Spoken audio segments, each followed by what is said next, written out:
got real sad because the players told him that he wasn't as good as Matt Mercer.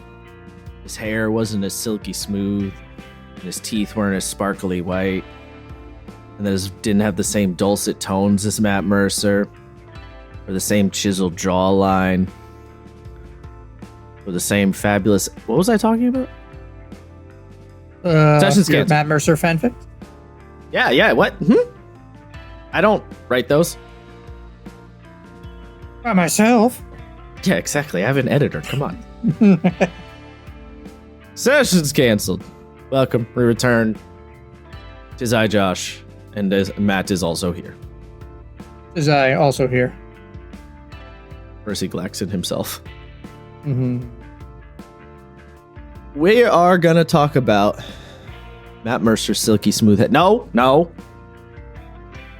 It is pretty nice. It's so smooth. Mm-hmm. I just can't get over it. I don't like that he center parts it though. Can I just throw that out there? I don't like that he center parts his hair. I used to do that in high school, so I don't. It doesn't work. Doesn't work. Don't do it. Doesn't jive. I'm just throwing it out there. But that's not relevant to today's topic. Well, it is relevant because we're talking about the man, the myth, the legend himself, Mr. Mercer, and how he has ruined everyone's tables. Nani? Ruined everyone's games. It's all his fault. He is the progenitor, the agent of the end, the Dark Lord. You might be asking yourself, pray tell, how? How does one such Matthew Mercer, how does he destroy tabletop, Josh? Hasn't he risen up tabletop? Hasn't he brought to its, maximum peak? He's not. He's in fact destroyed the hobby. But one good thing he did do is he took the time to follow or subscribe to us on his podcast platform of choice, and you should do the same. Can't wait till we get like a response video where he's just like on his computer. He's just like, I fucking did not. I would take it. He just sends a cease and desist. Oh, okay. I would like not a cease and desist. It's like, yo, he signed a cease and desist for us. Hell yeah, brother. That would be interesting to say the least. Yeah.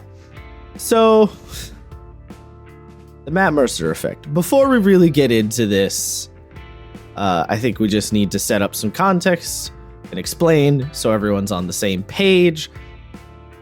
Although it is likely that all of you listening are probably at least vaguely familiar with what this concept is, we're just gonna go through it real quick, just, for the sake of it. Before we get to the Matt Mercer Effect itself, though, very briefly, just in case you do not know, we need to mention what Critical Role is. So Critical Role is an actual play D&D series that started in 2016, I believe. Over on the Geek and Sundry YouTube channel, and it is comprised of several notable voice actors such as Mr. Matthew Mercer, Liam O'Brien, Laura Bailey, Travis, I can't remember his last name, Ashley Johnson. Willingham, Ashley Johnson, oh no, Taliesin Jaffe, and Sam Riegel. And also the seventh guy who's only there for the very beginning, and we're not going to talk about him, but his name is Orion.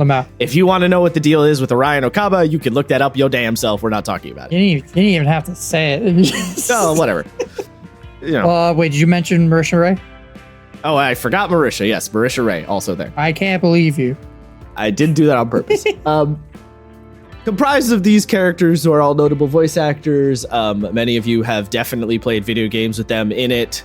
Ones I'm big fan. Laura Bailey recently was Abby in The Last of Us, even though everybody hated her. Travis has played Thor in a bazillion Marvel things. Liam, my favorite Liam performance is War from Darksiders. but that's a B choice. He's also Gaara in Naruto, just to give you another. I was about to say, I can't believe you're not going to mention. Yeah, look, Liam O'Brien. Every edge boy, tough guy you've ever heard. Liam's probably been there. I'm surprised you didn't just say Illidan. It's funny. I forget that he's Illidan. That's a good point. Did they bring him back in the newer update? Oh, yes. Okay, good. Well, he was never dead. He was freed from prison. I meant did they bring Liam back or did they get some guy? I believe it's still Liam O'Brien. Yes, as far as I'm aware. Nice. Many noble performances. Just to get it in there, Matt Mercer doing such iconic voices as Jotaro in JoJo and Zato 1 in Guilty Gear. Also Ganondorf recently in I don't care about Ganondorf. Wow, can't believe you. Anyway, Critical Role. It was an actual play with these notable voice actors in question. They are all good friends in real life, minus the 7th one. And they started a D&D show on Geek and Sundry, and it was just kind of a little experiment, and the experiment went very, very well, and the show got very, very, very big. And there's a bazillion reasons why Critical Role got big. We're not going to get into that because we're not focusing on that right now, but the history of Critical Role is the whole thing. Well, we could definitely say that it helped launch 5e and D&D into a space that no one thought. I still contend with that point, but yes, it had an impact on the overall popularity of 5e. I still debate whether it has as big of an impact as some people make it out to have. I don't know if Critical Role quite moved the needle in the way people feel, but that's a different that's sort of a different topic. There's a bunch of YouTube videos and articles you can look up, and there's a lot of information. People have mapped out the time frame. Yes, and it is kind of people have mapped out the timeline. I think there's a degree of tinfoil hatness kind of going into it, but like I said, that's neither here nor there. Point being, show got very, very popular. Yeah. One of the many reasons the show is believed to have been so popular is because Mr. Mercer is just a god amongst men, a deity given form amongst the humans, a being brought down to the mortals to GM this game. He's very good at GMing, and everybody thinks that that's one of the main reasons that the show is so amazing and so popular, blah, blah, blah, blah, blah. Hence, we get the Matt Mercer Effect. So, actually, wait, Matt, do you still have the Urban Dictionary pulled up? So I have, it's a Reddit thread. It's not exactly the Urban Dictionary, but basically the TLDR. Matt Mercer Effect is when someone puts expectations of professional quality on their private home game, tabletop or otherwise. It is often the players expecting too much from their DM and being disappointed when they aren't as good as a full crew of professional voice actors. Yeah. I don't like to bring up the voice actor part as a factor, but yes. I added that bit. It just says a crew of full professionals. Okay. So professional voice actors, professionals, whatever. Regardless. That's a fairly succinct explanation. It is the idea that Matt Mercer is so amazing, right? Because the effect is named after him. And you might say, why is the effect named after him? It's the idea that he's so amazing that he makes the game seem to be on this elevated new, like this pedestal beyond what anyone can achieve type shit. And so players who get into D&D often through Critical Role or other actual plays expect the game to be at the same quality as the game Mr. Mercer is running. That's the general gist of things. Now, I contend that, first of all, well, actually, maybe I should start. Well, I was saying, I just want to jump in with just one quick thing, because I've said my backstory, my tragic backstory in here. Yes. I got into DMing when Critical Role Season 1 ended. Yes. And afterwards, then watching Critical Role, the height, yeah, the when it was skyrocketing and everything, yeah. And I will say, like, as a DM, watching him, I feel it did help me, but I never got that effect of my game has to be as good as them, because I know, like, I'm not a professional voice actor. I don't have a big budget studio. And I'm not performing in front of a live audience. You also don't get paid to play. I also don't get paid. This is a hobby. This is a fun. Yeah, like they make aren't they the highest grossing Twitch channel right now? Like they're a multi-million dollar. I don't think they are anymore, but they may have been at one point. But like they are a multi-million-dollar company now. They are. So now, just like before preferencing like everything that we're going to get into here, you know, DMs who like watch Matt Mercer, there's a disconnect. There's a lot of factors going on. It's never going, you are never going to be of the quality that they are because of how many years they've been doing it now, and B, the amount of money they're pumping into the product.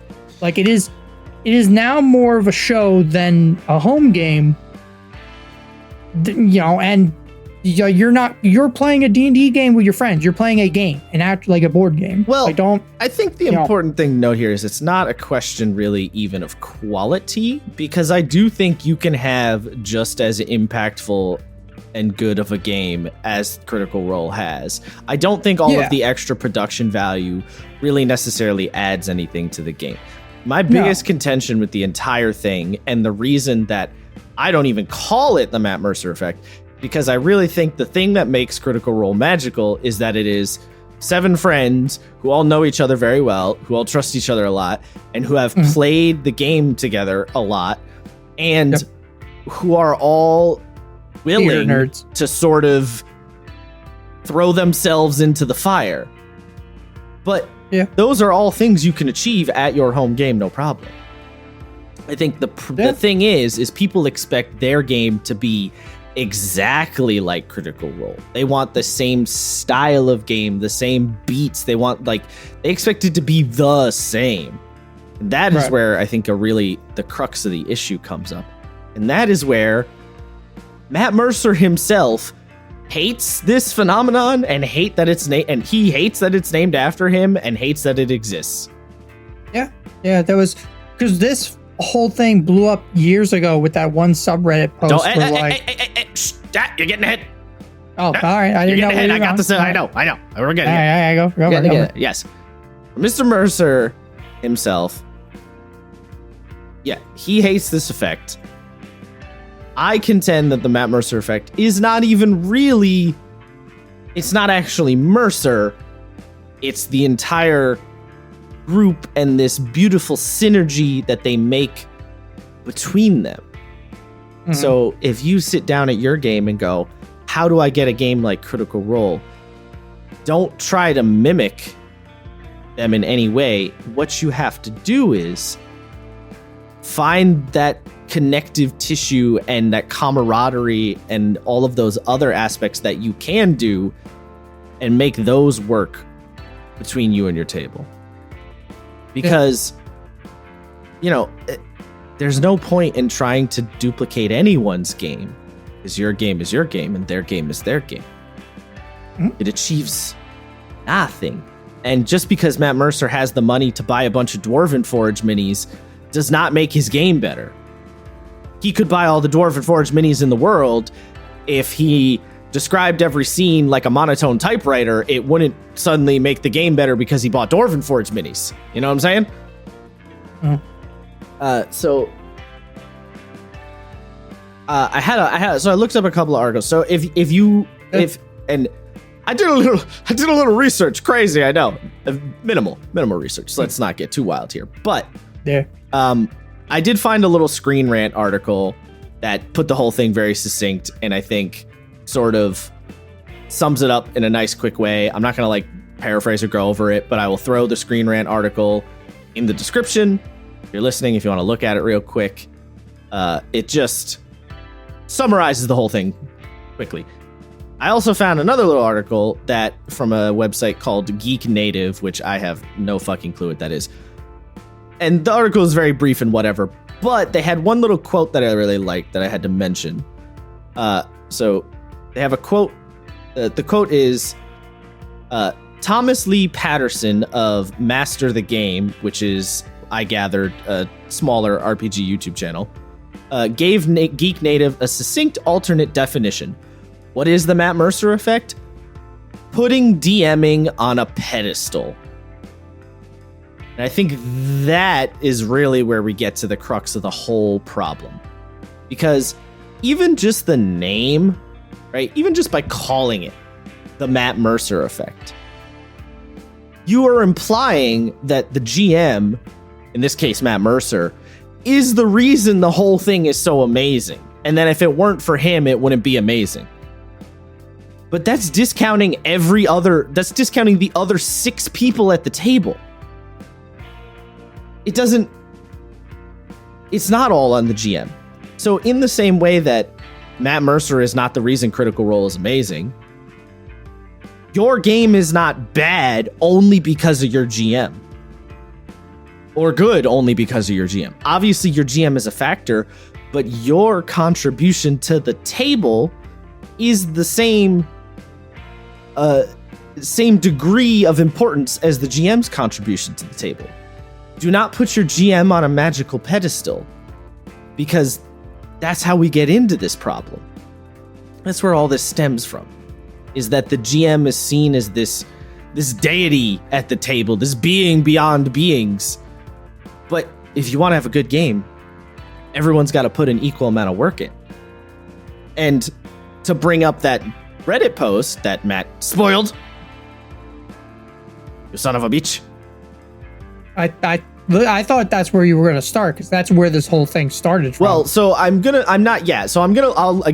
also link the Reddit post in the description if anybody wants to go and actually read it, because the Geek Native article did hunt it down. But I wanted to pull out one particular paragraph in the Matt Mercer post. It's long, so I'm not going to read the whole thing, but one particular little paragraph that I really like. The original question was, how do I beat the Matt Mercer effect? And Matt Mercer himself replied to this Reddit post. The part that I really, really liked was he said, anyone can jump in as deeply, should they wish to. But expecting the immediate level of comfort and interest is unfair and absurd. Do they want a deep, convoluted, emotional journey like Scanlan? Then they better be able to bring it like Sam did. No? Then just sit down and have fun finding your own path. That one particular little chunk is kind of the crux of my point, which is that Scanlan's arc in Campaign 1, of course Matt Mercer had a hand in it, but if Matt Mercer threw Sam Riegel every bone under the sun and Sam Riegel just ignored everything he threw at him, that arc would have sucked. Because at the end of the day, it's a back and forth between you and the players. So everyone loving Scanlan is equal parts Mercer setting up the spike and Sam spiking the Mercer doing the set and Sam spiking the volleyball. Yeah. And Mercer's aware of that. That little sentence there where he called it out, where it says, do you want a deep, convoluted, emotional journey like Scanlan? ? They better be able to bring it like Sam did. Exactly. It's not all on Matt Mercer. It's not all on Sam. It's not all on any one player. It's everyone in a beautiful cacophony, a beautiful dance together. Yeah. D&D is a collaborative, board game. It's collaborative game. Exactly. If anyone's curious, you should just read the whole post that Matt Mercer wrote, because it is kind of interesting. And it really puts into perspective, it makes it very clear how much he hates that this whole Matt Mercer effect thing even exists. Yeah. What is he saying in the article? He finds it extremely weird. The very opening sentence to the post is, seeing stuff like this kind of breaks my heart. Yeah. Regardless, the fact of the matter is our style of play is just that. Our style of play. Every table is different, and they should be. If they just want to copy what we do, that's not creative, nor what makes the game Magic at the Table. Again, reinforcing what I already said, you shouldn't try to mimic the exact thing. You should try and mimic the feeling they have as a group, but not the literal game, because that's dumb. And Matt Mercer agrees that it's dumb. So, stop it. Get some help. Now this is mostly stemming from like... Yes. Because most of the articles I've read, most of like the RPG horror stories, it's always from the players. It's always from the players. Right, exactly. There's that one where it's like the girl is a ranger and she's trying to be Vex, and the DM accidentally killed her bear. And so she starts screaming at the DM, be like, Matt Mercer wouldn't do that. Right. Like, and the thing is like, yeah. You're only ever getting the one side of the story, right? You're only ever hearing from the player, the player that made the post, they're only getting their side of the story. You're not hearing from the DM side of what that player was up to. You know what I mean? Like, what if what if the player warned, what if the GM warned the player and then she still yeeted the bear in front of the dragon's fire breath? Yeah. It's a two-way street. All of this.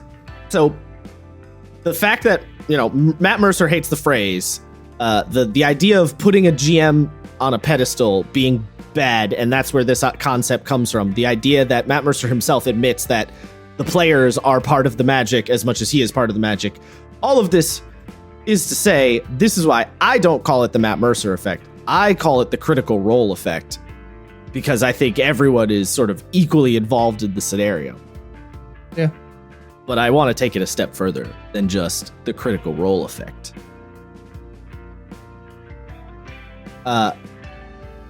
Because I think instead I want to call it now the Celebrity GM effect.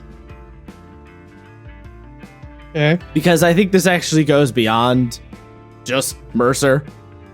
I think this is just a problem that has arisen from the online aspects and the way that people watch actual plays.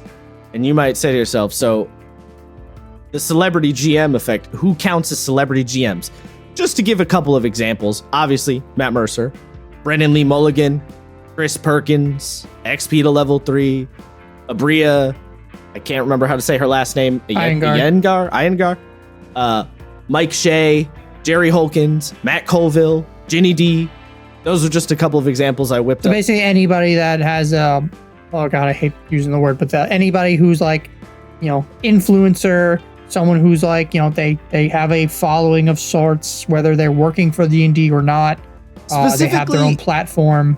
Specifically, anyone who has a following of sorts and either streams their games or does VODs of their games, or even just gives out and does a lot of advice type videos, right? Like Ginny D and Matt Colville do a lot of like, here's ideas that you can use for your game, or like, here's some stuff you can add type videos.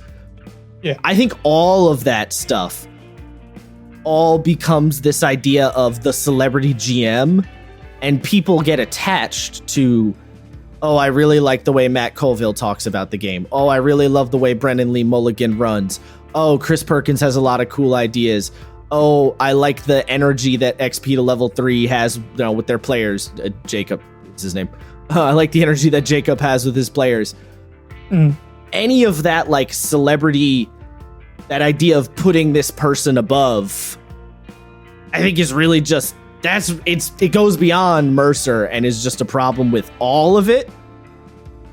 And stop. Get some help. So I kind of want to push back on this, because that's kind of how I got into DMing and how I became a better DM. Yes, absolutely. Like, I'm I feel not like saying it's bad inherently. Yeah. Oh, okay. All right. Sorry. You made it seem like it was part of the Critical Role. Or let me clarify. So here's the thing: the Critical Role effect is not even inherently bad. The problem is it gets badly weaponized. And what I'm saying is that you can take any of these celebrity GMs and use it as like a negative weapon against your GM. The idea of, I want to emulate the way Matt Mercer describes scenes. I want to emulate the kind of crazy energy that Brendan Lee Mulligan runs with. You know, I want to emulate Matt Colville's like tactical understanding of how the game functions. Those are all good things. The idea of taking and being like, I want to emulate this or emulate that and use it. Those are all good things. The problem comes when somebody comes to the table and says, why aren't you like Matt Mercer? Why aren't you like Brendan Lee Mulligan? Why aren't you like Jacob? Why aren't you like Mike Shea? You know what I mean? Mm-hmm. That's where it becomes an issue. Is when when you look at the celebrity GM and say to your GM, you should be like them. Or conversely, because this could go the other way, when you as a GM try to perfectly mimic the other person, like, I'm going to run the game exactly like Matt Mercer, and then your players are like not really into that. But I mean, that's what that video I just sent the Jacob from XP Level 3, where he's like, DMs after watching one episode of Critical Role. Yeah. Exactly. Because it can go the other way. You could mimic everything Matt Mercer does, and somebody could be like, hey, could you stop doing the weird Matt Mercer over-describing thing? I actually kind of find it boring. And then you're like, no, I want to be like Mercer, right? Or if you're like a fucking bouncing off the walls howler monkey in the way that Brandon Lee Mulligan is, and somebody's like, hey, bro, it's a little late. I didn't sleep great. Can you, like, take it down a notch? And he just screams at you. He's like, we're off keto. You're like, nah. Yeah, exactly. Like, it could go both ways. It's when you're trying to do this perfect emulation or expecting this perfect emulation. That's where it becomes a problem. Yeah. And that's why I'm all for, you steal from everything. Inspiration. Yeah, take the good parts. Take the stuff you like. Yeah, take the good parts, twist them, make them your own thing. Don't try to clone yourself or make a clone of them. Exactly, yeah, like, word for word copy, Don't do creative stealing, don't do plagiarism. Remember, great artists steal. Yeah, exactly. Which I always forget which artist said that, but I forgot. I was forgot it Picasso? That too. I don't know. No. Was it? I don't know. Yeah. Again, stealing is great okay. Artist steal. Yeah. Good point. Look, we don't need to get into the specifics, right? Yeah. We're gonna do a whole episode on like what to steal for your D&D. How to steal stuff for everything. Your game. Yeah. Actually, that's a good idea. I should do that next time. There you go. Yes. Yeah. Because again, besides the main Reddit post that Matt commented on, and then again, you have the couple of the YouTube people who would make a video on it and everything. I would only really hear about it from the horror story, table, like the right. You always hear it under the negative videos, connotation, but it'd be like one or two, and I feel like not that it died, but I don't feel like a lot of people are talking about it nowadays either because people have learned and are trying to better themselves, and players aren't, comparing their DM to Matt Mercer or any other celebrity, or B, people are just being quieter about it, and it's still happening, but no one's really speaking up on it. It's hard to say. Yeah. But I think it's calmed down because the show is not a new, Critical Role is not like a new hot phenomenon anymore. So I think that's calmed it down considerably. People have learned that it's a bad habit and that it's become a phrase, right? The Matt Mercer Effect has become a phrase that's in the zeitgeist. So people are now much more aware of it. And because people are aware of it, they can now consciously try to avoid it. They can choose. They can sit down and go, "Oh, I'm doing the Critical Role thing. I'm getting too obsessed. I can reel it in." You could be more consciously aware because it's a thing everybody is now more aware of. I'm surprised more people aren't. I'm gonna call it the Baldur's Gate effect. Oh, we're gonna get there. Like, they want to play Baldur's Gate 3, and then they want to go into D&D from there, and then be like, Where's my? What do you mean I can't bonus action jump? And it's like that's not part of the game. Once again, Matt has jumped ahead of what I wrote. Matt, why didn't you look at my damn notes? You didn't send them to me. They're in the folder or the drive. I don't look at that. Well, maybe you should. No, I don't need to send them to you. You have access to them. Send me a message being like, "Yo, Matt, I sent us a thing in our Google Docs." I literally said before we started recording, you could go look at the notes I wrote down. I don't remember that. I literally sent it to you, and the drive is open. You can look at it at any time. No, I don't. I keep forgetting the drive exists. What? You gotta tell me. Sir, you gotta dangle in front of me, sir, like a 5-year-old. All right, we're gonna stop airing our dirty laundry while recording, but I these guys are big stinky poo. We'll come back around to this, sir. Okay, I wanted to. So we've talked about the Mercer effect, the critical role effect, the celebrity GM effect, as I'm now calling it. Yeah. I just want to go over, or not go over. If you find yourself getting in that headspace where you're like, man, I wish my GM was like Matt Mercer. I wish my GM was like Brendan Lee Mulligan. I wish my GM was like Matt Colville. All right. Pause. Some things to consider to take you out of that headspace. First and foremost, as we said, what is the Matt Mercer effect? It's putting GMing on a pedestal. Stop putting GMing on a pedestal. It doesn't need to be on a pedestal. Your GM is not a different kind of human from you. They are just another human. The GM is a player too. Don't put them in this different higher echelon. They're not the priest at your church. They don't have a direct line to God. That's step one. Just in general, don't put GMing on a pedestal. I think is a good thing that we could do in the hobby across the board. You know? Is that just me? Am I crazy? 50-50. I mean, there's some part of that I agree because, like, again, anybody can DM. Anybody can learn how to DM and do it well. You know, that there's some variables, but like anybody can pick it up. Same thing with anybody can pick up and be a player at a game. It just takes time. Yeah. What's the other 50 of that? The other 50 of that is, as someone who's been DMing for a while, I do put in a bit more. But recognizing, yes, you put in more work, but recognizing your GM's work and putting them on a weird pedestal are not the same thing. Oh, no. Yeah, no. I do not expect like anybody, like my players or whoever. I don't expect an award for it. I do it because I like doing it. It's part of the game. Because I have some friends who, they do not want to DM. They're afraid of the extra work.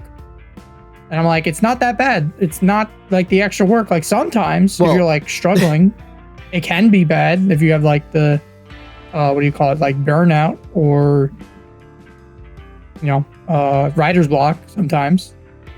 Well, that's kind of the reason that I think we should stop putting GMs on a pedestal, because it scares people away from wanting to GM themselves. And that's how they get this mentality of like, oh, I could never do it. My GM is built different. I could never do it. No, your GM's not built different. They're not. They're literally not. They're built the same. You're made of the same organs. You're both human beings. Unless your GM's a cat, in which case, that's weird. But like, yeah, that's part of the reason that I'm saying step one is stop putting it on a pedestal, because it does create that problem. And what the other reason you don't want to do it is because it creates this idea that, oh, the GM is on this special pedestal, so the quality of the game hinges on whether the GM does good or not, because the GM is special. You know what I mean? Like, it's the same idea as assuming that a movie is going to be good or bad solely based on a director. Like you're you're discounting the VFX director, the audio director, the casting lead, like there's so many other guys, people. I don't care how many of you out there are like Oppenheimer's the best movie.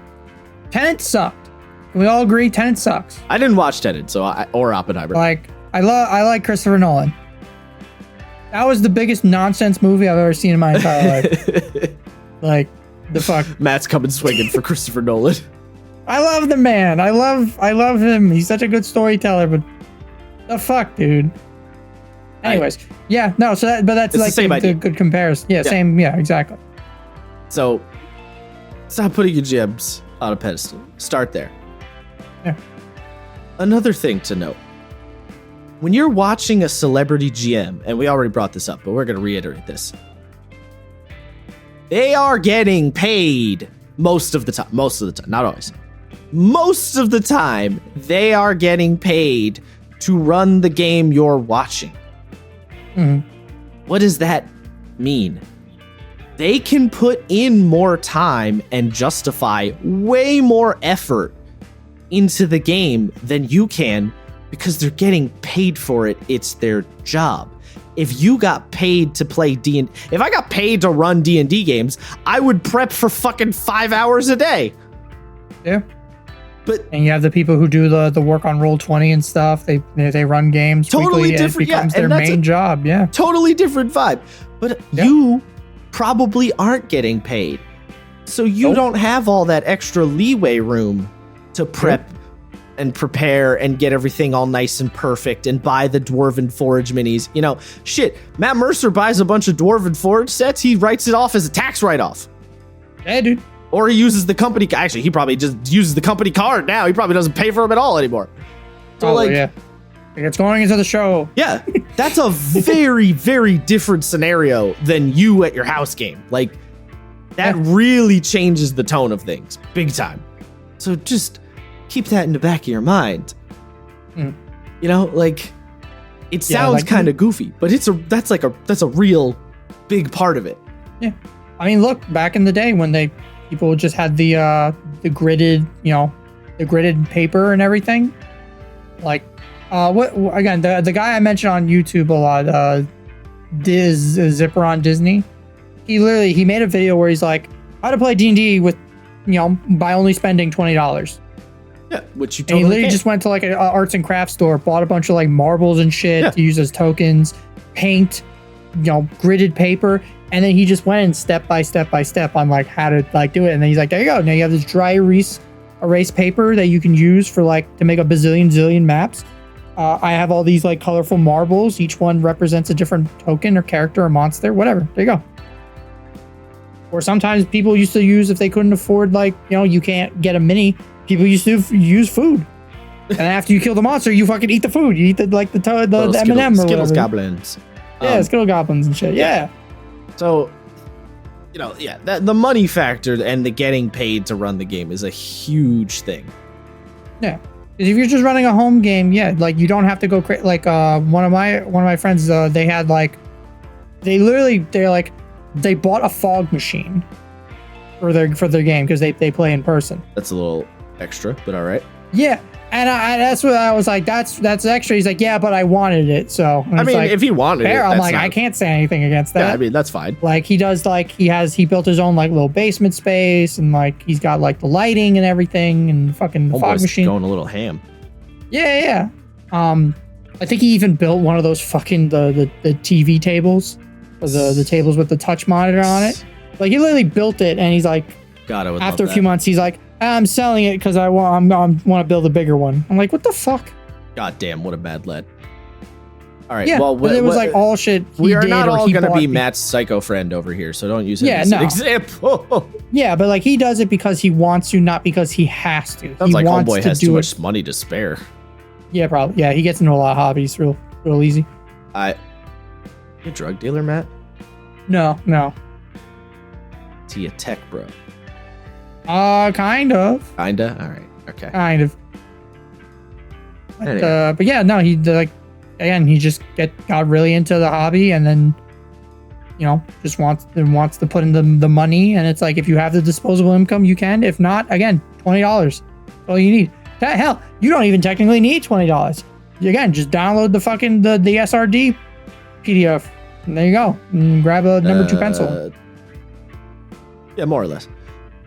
You might need to buy dice. Oh yeah, true. No, that's the Google Dice. Yeah, that's make sure true. you have your phone. Just make sure you have your phone on. That's true. You could use Google Dice. God, that's the other weird thing. Now that we're like, people are playing more like, cause then I only play normally virtual, like you play virtual mostly. But like the people who are like playing in person, but then they're pulling out their tablets and everything, and it's like, yeah, I'm gonna roll dice on my phone. And it's like, it's so weird. A little bit. Another aspect to the celebrity GM effect. Yeah. They're recording their game. They're putting a show of some nature on. That changes the tone of things. You know? I hate being that guy. If you look at the Dungeons and Dragons Twitch, how many hundreds, thousands of fucking people do you see that are just them on their screens with the map, like trying to, and they're just recording their home game. They're not trying to change anything, but it's like, right. Unfortunately, and I hate being that guy, they are not entertaining. There's a reason certain people who stream on Twitch D&D only get like 2 10 views. I mean, 10 is a lot. Yeah. Yeah. The idea of putting a show on changes the tone of things. And if the show is comprised of people who already, like, you know, if you're watching, well, here, let's take a very direct example. If you're watching XP to level 3, watching, you know, him or none of his games, the people involved are all aware that it is for his YouTube channel, which is his job. So they are treating it in a different way than if they were just playing for fun, because they are basically working. Some of them are literally his employees, right? Yeah. And then if you go to a lot of other games online, many of the players are all content creators of some kind, right? Yeah. Like it'll be the GM is a YouTuber and all the other players are Twitch streamers and shit. So they know, they are used to putting on a show, and they recognize they are putting on a show while they are playing D&D. So the entire mentality of the whole thing is different, and you're going to act more. It's literally that idea. Matt, you ever done stage acting at all? Ever been on stage? No. Okay. So I have when I was get younger. it. I did want to be a theater kid. I just never got I kind of was. I was a theater kid for a little bit. Not for a super long time. But everybody pointed laughing at him. I was a theater kid for a little bit. I was sort of involved with it. I've done the stage thing. You don't act like, when you are on stage, don't act like a human being. You act like a person on stage. Your mentality shifts, your brain changes. Even if you're just doing something like, here's something more people are probably used to.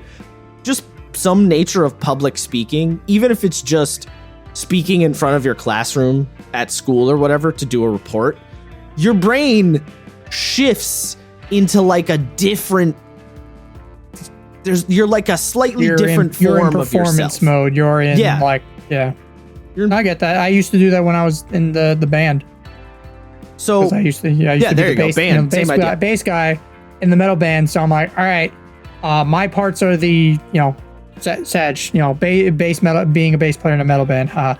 So I was always the guy running around doing windmills and like acting crazy on stage, because like my parts weren't as complex. So I was the one riling the crowd and shit and the front man would, do all his parts.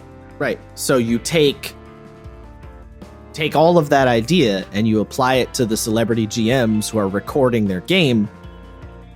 Of course they're going to be more into it and like put in a little more energy and put on a little bit more show. Are you going to get the same response? Like if the scene in Critical Role when Matt introduced Scanlan's daughter, right? If you do that at your home game, are you going to get the same response from Bob playing, Grumash the Orkinator? Maybe. But like, maybe not. Maybe you do that, and Bob's halfway through his Bud Light, and he's like, "Huh? What? Sorry, I wasn't paying attention. I was looking at Twitter." And he's like, "Yeah, so I banged the gnome." And it's like, "Wait, did you not hear what I just said?" Yeah, right. So it's like, you're playing casually with your homies at the table, so you're not putting a show on. So Bob playing Gornak the Orkanator might not be in that headspace to sort of put on this crazy performance. Now, granted, as an addendum to this, if you want to actually emulate the Critical Role effect to some degree and really actually, get some of that celebrity GM energy, establish the tone at your table and say, guys, early on in your campaign, and probably reiterate throughout your campaign, I want this to be, I want to be a little more dramatic. I would like to have scenes with a little more oomph to them. I would like to have, it would be really cool if we had a scene like when Percy, shot the carriage driver dude and had like a mental breakdown. I would like to have scenes with that kind of energy. Say that to your group, and then if everyone's on board, you can push more in that direction. But wasn't Isaiah the one who was in a Critical Role like Wild Mount game? Yes. And he was the one who was saying like a lot of the other players were hamming it up a lot more and adding a lot of drama, and basically it was like therapy session for them. Right. Which, if everyone's on board, is fine. Yeah. But, granted, even if you do pre-establish that, though, it's still probably not going to be exactly the same as if you were recording your game for YouTube or Twitch or whatever, because that audience part gives you energy as a player. It makes you want to be more over the top. It adds that oomph to you. And if you're something like a professional voice actor who's used to doing that very regularly, it comes very natural. But you, Jim, who works in accounting, probably not as natural to you. Right. Well, that's because part of D&D is like improv. Like improv can help you run the game, like quick thinking on the fly. Adding an improv to a live game, like that's look at fucking like any live, like Whose Line Is It Anyways or any of that shit. It's harder if you're not. It's harder, but like if you've been doing it like all the Critical Role cast, because they're all theater guys. Yeah, theater people. Like, yeah, of course they're gonna fucking be able to think of something on the fly and be able to like run with it, or same thing with Dimension 20. Literally, Dimension 20, that was their whole thing. They were, so. Yeah, it's like, Sam, who works at the bank, is maybe not going to ham it up as hard as Marisha Ray. Right. It's just, because you're not, or know how to do the improv part. Like, maybe something comes up and she doesn't know what to do. You know what I mean? It's just sort of understanding that aspect of putting on a show changes your headspace quite a bit. And if you're playing at your home game, you don't have access to that power. Yeah. The power, Dante.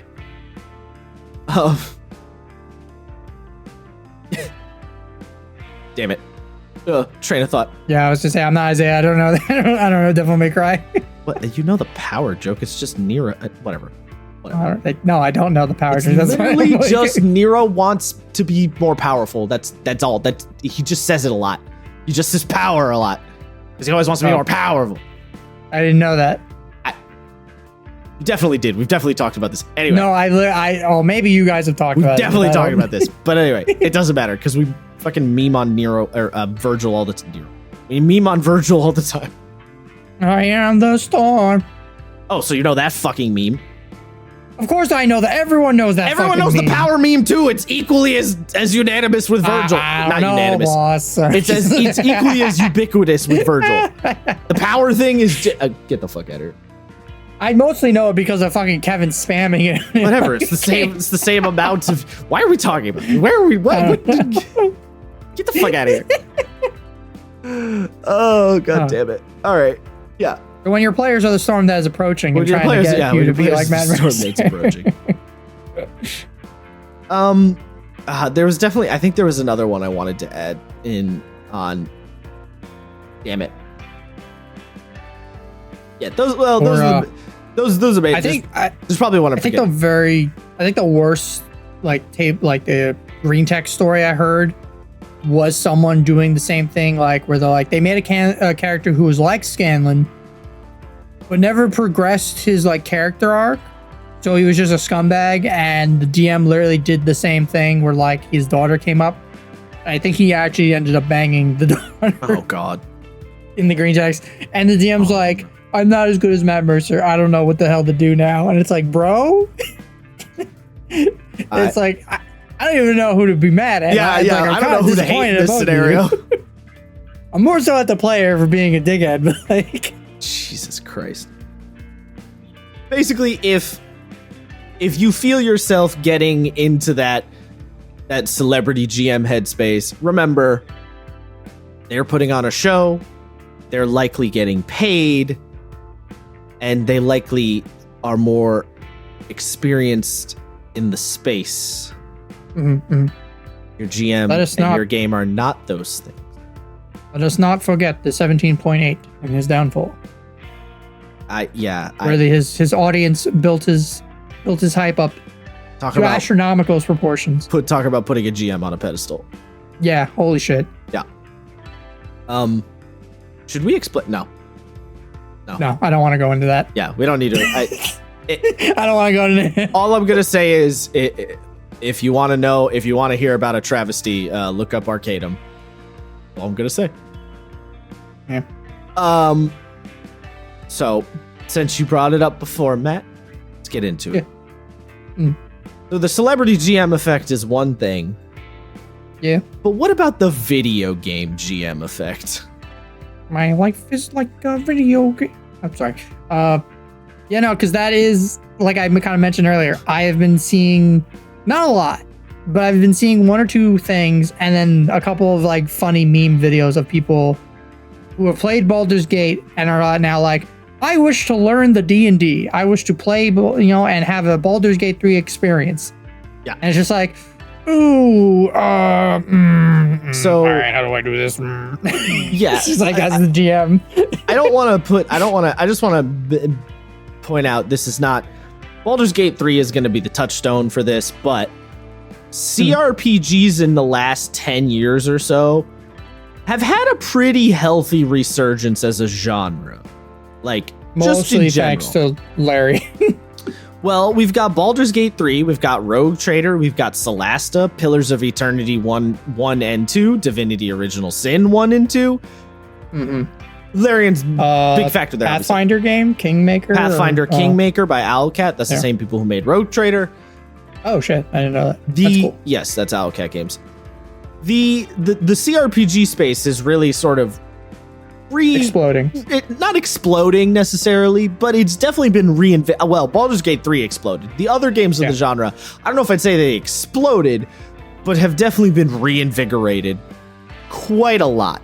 Because the CRPG genre sort of died down post, like, probably Baldur's Gate 2, to be honest. And the CRPG genre sort of transformed into the more modern 3D RPG style game with some CRPG influence. So, like, for example, Dragon Age Origins is kind of a CRPG game, but in the more modern-y kind of style. And Star Wars Knights of the Old Republic is literally based on D&D, I think 3.5 or maybe 3rd, I forget, but is literally based on D&D's rule system. Like, the game rolls D20s in the background to like check your attacks and stuff against an AC. Oh, sure, really? Yeah, no, that whole game is based on D&D. I had no idea. But crazy. It obfuscates it and sort of video gamifies it, and it doesn't treat it the way a traditional CRPG did. So with the advent of those style of games, I mean, even Fallout is another great example. Fallout 1 and 2 are CRPGs, but Fallout 3 is a more modern third-person RPG, right? Mm-hmm. So, like, that era, there was a shift away. The CRPG, though, has kind of come back now. And now that Baldur's Gate 3 exploded the way it did, now it's like really everybody's paying attention to it. Yep. That is probably going to have a pretty strong effect on a lot of people's D&D games. Oh, yeah. I mean, I've already taken, like, inspiration and shit from Baldur's Gate that I want to throw into my game. I haven't had the whole player thing where it's like, all right, Matt, so as a bonus action, I would like to jump. And it's like, well, you can't. It's not really part of the game. Oh, okay. I would like to drink a potion. I would like to drink a potion of growth as a bonus action. It's like, we don't do that either. Okay. Do we have elixirs? No. Damn it. I hate this. I hate D&D. Yeah, I mean, that's like rule-specific stuff. Those are kind of what not as important, I don't think. I think what's going to be more of a thing to pay attention to and maybe more of a problem with the video game GM effect is that these CRPGs really sell the promise, the idea of what a tabletop game could be. They sell a beautiful, idealized version of what tabletop could be. In a way that, like, no human GM could ever really do. The thing about a video game, especially a big video game, right? Baldur's Gate is 100 to 120 hour game. 80 hours if you really gun it. It's a big fucking game. And it's all painstakingly handcrafted for 7 years. Mm-hmm. Your GM is not prepping your game for 7 years. Oh. And even if they did prep your game for 7 years, you probably wouldn't like it because for it to all work, they would have to railroad the ever-living shit out of you. Yeah. Because the thing is, right, when we play video games, we sit down and go, okay, I'm playing a video game, so I accept that there are going to be restrictions on what I can and can't do, because a video game, you have to pre-code all of the possibilities, and you can only program so many possibilities, right? Now, granted, a lot of people give games like Baldur's Gate and Rogue Trader and Divinity a lot of credit because there's so many ways you can solve problems in those games. But there is still a finite number of ways. It's a lot, but there is still a limitation. Yeah. But it's a video game, so you accept that. Mm-hmm. When you're playing a tabletop game, there is no limitation because you have a human GM at the other end of the table. They can respond to what you do any way they please. It's constantly a dynamic relationship. It is, as I've said so many times, the ephemeralness of the tabletop, that it is ever changing. So they can't craft the experience like a video game because you wouldn't actually even want them to. You want them to be, because if you imagine, right, your GM crafts your entire game for 7 years, like Baldur's Gate 3, and then you do something the GM didn't plan for, then they have to tell you no. Yeah. Because it doesn't work with the thing they planned. Mm-hmm. Hey, DM, what's past the firewall? Death? Yeah. Damn it. Exactly. What if I do it anyways? What if can I cast create water on the firewall? It's water resisted fire. What? It's it's hellfire. It's mega fire. Super fire. Fire strained from Asmodeus's tank. You can't. What if I cut off all the oxygen in the room? Hellfire doesn't need oxygen. What? Just like keep coming up with more shit. Yeah, it's like, Jim, I'm from the city of Brass. I'm fire immune to fire. Immune to fire. This one it supersedes that. And actually, if you're immune, it makes you vulnerable. Yeah. And it's like, Jim, why are you being a dickhead? What the fuck, Jim? Because I didn't prep this area. It took me 7 years. You're gonna go where I tell you to go. like, that's it. This is an invisible fence. It's not Hellfire anymore. Yeah, right. It's literally, it's literally an invisible fucking wall, right? Like, that's the kind of shit you'd be dealing with. So, when you play a game like Baldur's Gate, obviously, yes, Baldur's Gate, Divinity, Rogue Trader, Pathfinder Kingmaker, they're selling the dream of what tabletop is. But it's going to be a different experience. You got to understand, your GM cannot make you a Baldur's Gate 3. It's just not a thing. And even if they furthermore, even if they did make you a Baldur's Gate 3, they can't make you all the amazing companions because, all the amazing companions had teams of writers and professional actors who played them and multiple takes to get everything correct. Like, there's just... I feel like there's a lot of close. Things. I can get pretty close. Like, you can get super attached to like random NPCs. You can get super attached to NPCs, but you can't. Jeff to Tabaxi. Yes, my players loved him. But his depth was the size of a puddle. Right. Here's the thing: the players can get very attached to Jeff the Tabaxi, but Jeff the Tabaxi does not have the same quality of writing and backstory that Asterion has. Right? Like, no, because you can't. Because you can't. You're only one GM. You're one human being. And you only got one shot. You're not going to do like rewrites for your game, right? Like, it's the difference between a very elegant pre-production and you doing improv on the fly. It's not the same thing. And I don't know that I really have a point here 100% other than don't play Baldur's Gate 3, I guess, and then expect your D&D game to be the same thing. Yeah. Hey, DM, how come we're not fighting Mind Flayers yet? Like, I want to fight a Mind Flayer. Bro, you're level 1. They did it in Baldur's Gate. Yeah. And it's like, all right, you little shit. Yeah. They did do it in Baldur's Gate. It's true. We fought a Cambion at level 1. It's like, yeah, well, that was a weaker Cambion, and he was fighting another Mind Flayer, and if he. If you want to fight a Cambion, he'll probably just one-shot all of you guys. So, like... That's literally like the fucking, in Dragon Heist. Like, literally, level 1 or level 2 or whatever. Like, literally, you go into the sewers and there's a Mind Flayer. And it's like, oh no!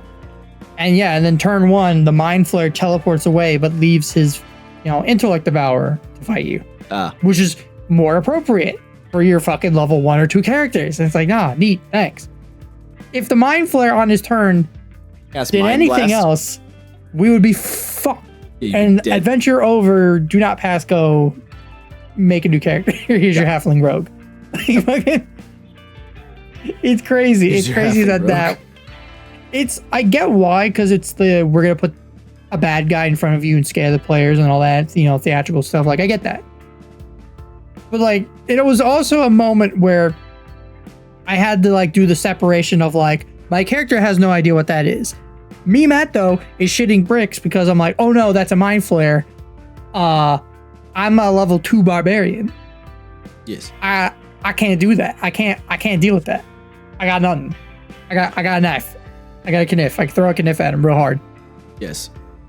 Also, this is a little bit of a backtrack, but I just wanted to point this out because I forgot about this particularly good quote from the Screen Rant article. The solution to Critical Role's Mercer Effect has to come from both sides. On the player side, comparing a D&D home game to an episode of Critical Role is like comparing hanging out with your friends to the show Friends. Yeah, I thought that was very good. Or Seinfeld or any of that shit. Yeah. It's like, how many times do you and your friends get on wacky fucking adventures? Yeah. Like, not like, very often. Barely any. I mean, every once in a while, sure, but not very often. Not as often. Nothing as crazy as that happens in Friends or Seinfeld or any of that shit. Like, nothing on those levels. I mean, it's possible, but unlikely.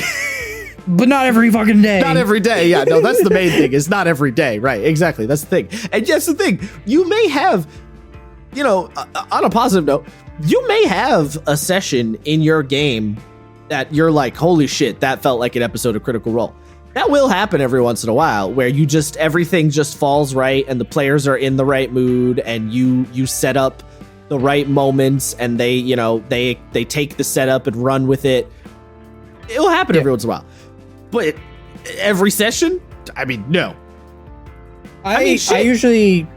Oh yeah, no worries. Well, it was just because every session of Critical Role isn't Critical Role. Like, you know what I mean? Like, there's sessions that are whatever. They're just slog combat or yeah. Like what I started doing, like not that, and I don't think DM should really do this, but like do the like compare it to Critical Role. But after a game, if a session, if I sit there, I'm like, man, that was a good session. I'll write in my notes, good session. Oh. Just so I can like remember and go back. I'm like, yeah, that was a good session. We did do a good job. That was fun. I had fun. My players had fun. Interesting. Like, if there are sessions where like I don't put good session, doesn't mean the session was bad in my notes, but like it wasn't like, man, peak like peak this session. Yeah. Yeah. Do you do anything with that information? Like, do you use it? No, it's mostly just for my own, like, you know, I don't know, personal satisfaction, I guess. Interesting. Yeah. Because that's kind of an interesting idea to like. Because then I can go back and read like what happened. Because I take like, you know, the bullet point notes or like if something important happens.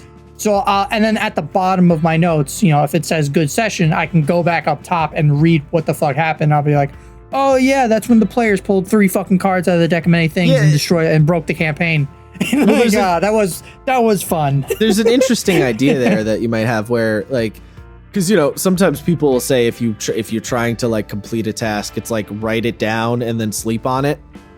Yeah. And there's an interesting idea that you just made me think of is like, you have a session, you write down good session, you go to bed, the next morning you look over the notes and then remember the session and remember what, because you're only going to remember the good parts most likely, right? Yeah. Or you're mostly going to remember the good parts. So then you can then hone down on those good parts after you've slept, because when you sleep, the memory becomes more solidified in your brain. And then you could sort of tease out those ideas to maybe, you know, make you GM better in the future. Maybe.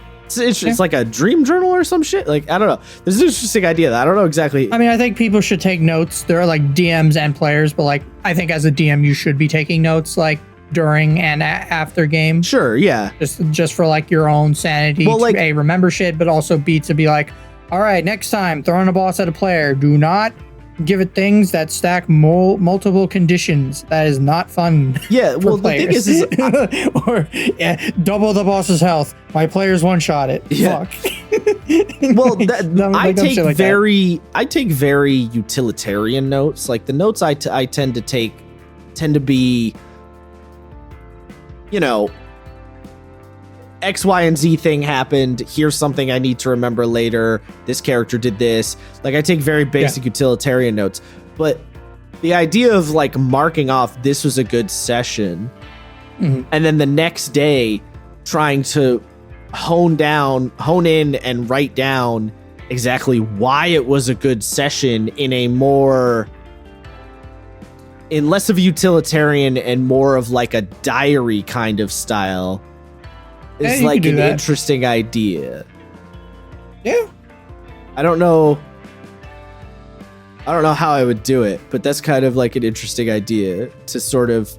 It could be like cleaning up your own notes and everything, like taking everything you wrote and then rewriting it, but like in a more organized and like as if you're speaking it rather than just like a bunch of bullet points and like scribbled and nonsense. Yeah. Rewrite it like a little short story almost. Something like that. Yeah, a short story or a journal entry or as opposed to just notes.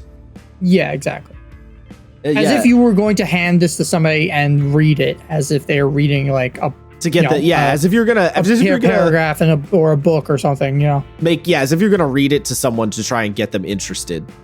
Yeah, exactly. Yeah. Like you're trying to you're giving them an interview for your game and like, well, here's a story of a good session. Tell me if you're interested in this. Let me clear my thoughts out in a concise way and a legible way. Yeah. Huh. That's interesting. Yeah. You have intrigued. Have gotten my neurons a squiggling, shooting lightning all over the place. Right, like, dear diary, my players beat the shit out of the Oracle girl. She was supposed to be the good guy, and they just beat her up. Kicked the living fuck out of her. She was supposed to turn and reveal herself to actually not be the bad guy, and then the fucking Isaiah still beat her up. Then they threw her out a window. It was crazy. They kept casting Death Ward on her, and then Jesus Christ, they cast Death Ward and then threw the child out the window. Oh my god, that's funny. This is what you fucking get, little girl. Bye. What were we talking about again? I don't remember now. Baldur's Gate 3. Yeah, I remember Baldur's Gate 3, but I don't remember. Oops. Beyond that. What do you have in your notes? Kind of went through most of the notes. Nice, we did it, gamers. Speed run. Yeah, I mean, in regards to the sort of. Well, I guess I do want to say, like, okay, so we've said a lot of what you shouldn't do. Right. Perhaps we should say a little bit how you can take lessons, because for me, and we did bring this up before, but to sort of reiterate a little more succinct. To me, I think if you're going to try and pull stuff from your celebrity GM of choice, I think you should really focus on pulling specific habits or techniques that they have, right? You know, get what I'm saying? Yeah. Don't just be like, and then he's Toothy Maw. Don't just copy like the same fucking phrase over and over again. Not necessarily, yeah, but what I mean is, like, don't try to emulate the entire person. Yeah. Try and emulate the aspects of their GMing that you think either A, work really good, or B, will work good for your game. Yeah. You know? Because, like, for example, let's say you're Matt's friend with too much money that built the TV table. If you're the kind of GM who's like, you have a lot of money, you know, or you spend a lot of money on the hobby, and you have a group of players who are not the Critical Role types. They just kind of want to go into the dungeon and do some dungeon fucking and kill goblins and orcs and shit. Like, I want to hit stuff. Yeah, and they're like, I want to hit things. And you can look at what Matt Mercer does and goes, all right, well, I'm not going to do the descriptive thing and the, like, emotional family tension stuff that's going on in Critical Role, but I really like the way Matt integrates the Dwarven Forge work, and he makes some interesting dungeon stuff, so maybe I'll just focus on emulating that. And then you go out and buy a whole bunch of Dwarven Forge minis and start building out these cool dungeon ideas. And then your players love that because you have the sort of players who want to just dungeon fucking kill orcs. So you go, yeah, all right. And so you just take that aspect of you know, Critical Role's game. Yeah. I think that's a good way to try and emulate. Like, I don't know, Matt, you have any stories of people you tried to emulate, like, or techniques you tried to emulate from a celebrity GM of choice? Let's see. I think for the biggest one for me is because I'm a very story-driven person, but also comedy character. A lot of when I was first trying to DM, I learned a lot from Acquisitions Incorporated and Chris Perkins, and basically a lot, you know, constant jokes, you know, breaking the fourth wall a little bit here and there. But like, again, one of my players was like, a game run by Matt is if Disney made a show for Adult Swim. And I'm like, damn, that's a cool compliment. I like that. That's a good description. I'll take it. Yeah. Yeah. So like a lot of comedy, you know, I added, I do like Matt Mercer's, like, again, like learning to describe things in the game a little bit. You don't go ham. You don't just like one line, maybe. That's it. Cut off. Like, players are gonna get bored. Yeah. I mean, some people say Matt Mercer goes too hard. And I definitely, again, a lot of the Matt Colville videos, like, I watched a shit ton of those, learning how to not only be a better, a better, you know, storyteller, a better DM, better person with, like, narrative, But learning and finally, because like I've fought against the idea that DMs are game designers for a while. Because I was just like, listen, I don't really want to. I just want to grab a chunk of a fucking thing and throw it into my game and call it a day. But there's a lot of game designy aspects. There is, yes. Of D&D as a DM once you get into the DM seat. There is, yes. That I've kind of had to go, I fucking guess. and so, yeah. So learning to be like, okay, and more okay with like monkeying with shit and trying to like actually figure out things. And it has improved my game. It has improved like me being a DM and my quality of games and like, you know, making more fun combats for the players. So they're not just like, I hit this thing and then it did and then I win. And just like, okay. It's like, all right, fighter. Okay. Fighter do fighter things. Yeah. Yeah. I think what else? Perhaps somewhat unfortunately now, but I took a lot of my descriptive techniques and how I handle NPCs in particular from a one Mr. Adam Coble. Yeah. Who, you cannot find on the internet anymore. But no, I don't even know if I think the VODs for the games are still up.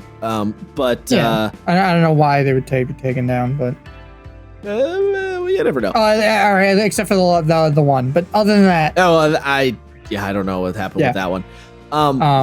But yeah, like he had a very the describing scenes a la movie director technique was something I took quite a bit from him. And the way he described, he had a really interesting thing about how you should set up your NPCs. And he's like, because he said there's only 3 things that matters for your NPCs, and that's what do they look like, what do they want, how are they gonna get it. He's like, at the end of the day, those are the 3 things that matter for an NPC. Or not, what are they, or who are they? Yep. What do they want? What do they? I think it was who are they? Oh my God. What do they want? How are they gonna get it? And he's like, because with those things, you can frame, you can decide how an NPC is going to react, and keep their character consistent throughout the entire game, because they want X and they're going to achieve X by doing Y. So anytime you're unsure, look at Y. And that moves them towards X. Yeah, because I remember when you and I first met in college, you kind of showed me a couple of stuff from him, and then I started looking up videos from him and watching a couple things. So he also kind of influenced me a little bit too with him. And yeah, there's a great video, and it sucks because like the internet is mad at 2 of the people in these video series, but it's Matt Colville, Matt Mercer, Mike Merles, and Adam Colbell. Yes. Those 2 videos with the 4 of them talking are some of the best like GM on GM conversations. There's a lot of gold nuggets just in those 2 videos. You like any DM can learn so much in like what I think each video is like 40 minutes. Something like that. Yeah, they did little. So like less like an hour and a half. Sit down, watch them, and you'll instantly get something out of it as a dungeon master. I will say to give Mr. Mercer, I guess I'll give him some credit. I do think the way that he, now granted, I've only watched campaign 1, so maybe he flounders this in 2 and 3. I don't know, but the way that he took player characters' backstories and really like reintegrated and worked them into the overall story, I think is a really good like that's a celebrity GM technique that you can emulate. Yeah, that's something doable. I have tried and failed. It's something I still struggle with as a DM as well. Like on top of like the environmental shit, like I try to integrate like player backstory and like each character has an arc, but I also have so much shit going on my side of the screen with like DM stuff and the campaign that sometimes I'll be like, oh shit, this character hasn't had a moment in a while, or oh shit, this would be a perfect moment to put insert character's backstory stuff here. Yeah. And it's always just like a thing I have to like keep reminding myself, be like, hey, integrate the player thing, it'd be cool, all that shit. Yeah, well, it makes it cool. It also gets the player more invested, and if they get if a player gets more invested, they're more likely to, give you investment back. Yeah. Mm-hmm. Yeah. Well, I suppose we're sort of wrapping up a little short here, but yeah. You have any final throw-ins? I think the end quote that Matt gave like to the players in the first like subreddit post, where he's like, "Listen, your GM's doing a good job. Relax. Like, let him be. Let him cook. Let him cook." Yeah. Yeah, I forgot what the actual quote was. But basically, it was like Matt Mercer telling the actual quote is, "Guys, relax. Your DM is kicking ass and is doing this for your enjoyment and journey. Appreciate that. Listen and build with them and make something unique. Abandon expectations and just have fun together as friends." Exactly that. Yeah. Like, make your own games. It's gonna be okay. To the DMs out there who are like afraid, they're like, I'll never be as good as Matt. It's like, Matt literally said, "Don't be Matt." Yeah, he said that. Yeah, doesn't matter. Just Matt Mercer said, "Don't try to be me." Be the best you as a dungeon master as you can be, unless you're a dickhead DM. Unless you're a dick, in which case, get your shit together. It's like, I just love fucking just stealing my players' Don't believe in yourself. Believe in the me who believes in the you. Exactly. Wow, I can't believe you stole my line. Stole your line, Matt. Have you even watched that show? I quote that shit all the time to you guys. What are you talking about? Did you watch that anime? Gurren Lagann? Yes. Yeah. Oh, okay. Yes. I don't know. You don't remember how many times I quoted that to you or Kevin? Yeah, but I wasn't sure if you just was like heard it one time and just said it. No, I fucking love Gurren Lagann. Okay. Well, yeah. Believe in the me who believes in the you, Believe in the you. You don't need to believe in yourself. Believe in the Matt who believes in you. Matt Mercer, not this Matt. Yeah, that Matt could afford another G. I couldn't. Correct, yes. Christ. Matt Mercer has 2 T's in his name. It's crazy. Mm. All right. We'll wrap it up here then. If you are so inclined and you had a good time hearing us aggressively yell into microphones onto the internet so that our digitized audio may exist in perpetuity, follow us on Twitter. Yeah. Have you guys ever dealt with the Matt Mercer effect? Let us know. Matt, why are you always so bossy? What? So bossy.